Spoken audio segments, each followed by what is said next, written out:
Now, this was a funny one. So Elon Musk tweeted this. He said something extremely bogus is going on. Was tested for COVID 4 times today. 2 tests came back negative, 2 came back positive. Same machine, same test, same nurse. Rapid antigen test from BD. And Kyle Griffin, and I don't know who this guy is until I went here and he said, oh, he's a senior producer. MSNBC is the last word. That says it. But what was bizarre about what it was that he said was this. Such an irresponsible tweet.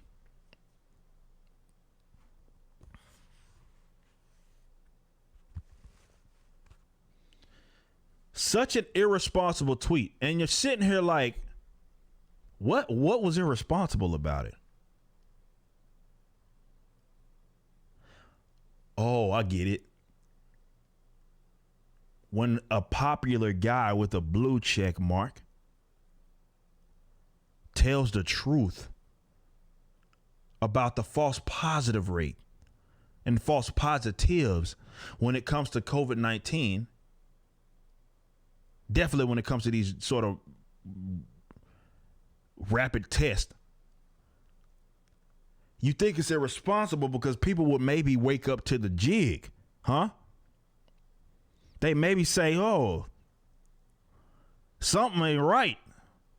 Maybe we've been duped. It's the only reason why you would say that this was an irresponsible tweet. Basically, he's nudging them and saying, get in line. Fall in line, bro. Fall in line. You're not saying what we need you to say. People may wake up to this bull crap and they may actually start to question this COVID-19 response.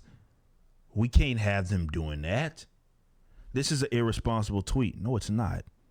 It's a reality that is absolutely verifiable. These tests are not foolproof and they result in a lot of false positives. That's not my opinion. That's not up for dispute. That is not up for debate. So it is not at all surprising that the same person can take this test and get 4 different results. It's a very, very, very real thing. But God forbid someone mentions it, definitely someone with influence and power such as Elon Musk. Because then when it comes from him, unfortunately, folks listen a little more. Because as it stands right now, the vast majority of the blue check marks, the educational, academia, the academic elites, the entertainment elites are saying the same damn thing when it comes to this virus. Doom, gloom, stay at home, cover your face with a diaper, trust Fauci, everything. God forbid someone that has money and power and influence says something ain't right. There's something going on, because there is something going on. There are a lot of false positives. That's not, again, for someone to say that's irresponsible, he's basically suggesting either don't say it or don't tell the truth. What possibly could be irresponsible? And for those of you that are in the chat, you could go ahead and let me know what possibly could be irresponsible about this. Nothing. The only reason you think that it's irresponsible is because there's a particular and a specific narrative that you are trying to perpetuate, and this threatens that.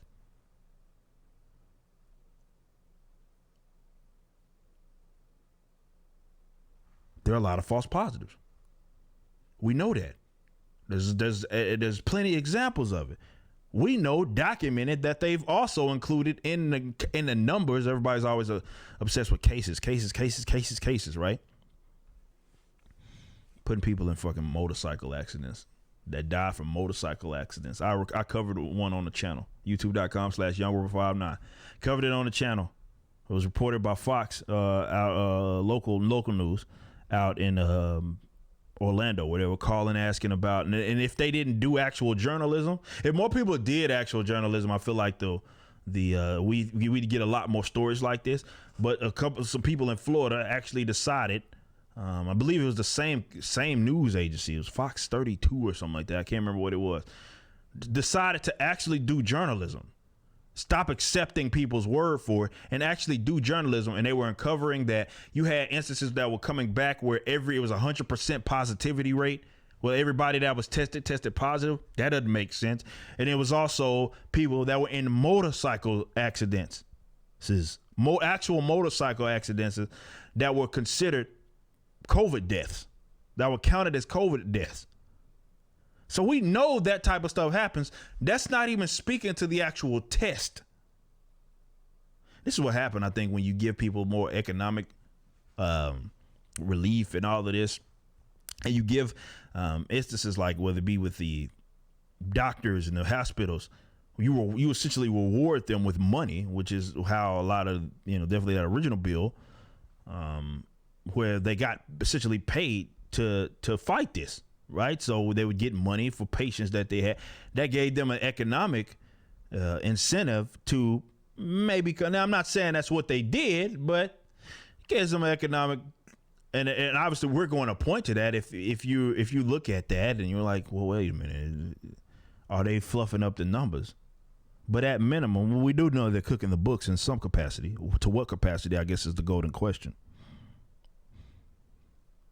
To what capacity is the golden question. But when you consider the virtually complete eradication in a lot of areas of influenza, like we're not even talking about that anymore in instances in different countries that usually reported like 95% down in terms of influenza deaths.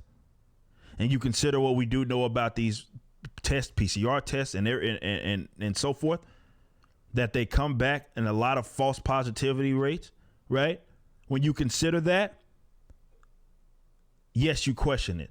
And I would hope people that are in power, especially, not report that, they say something. So I have nothing against Elon Musk saying, I've taken the same test 4 times and gotten both negative and positive on it. Which one is it?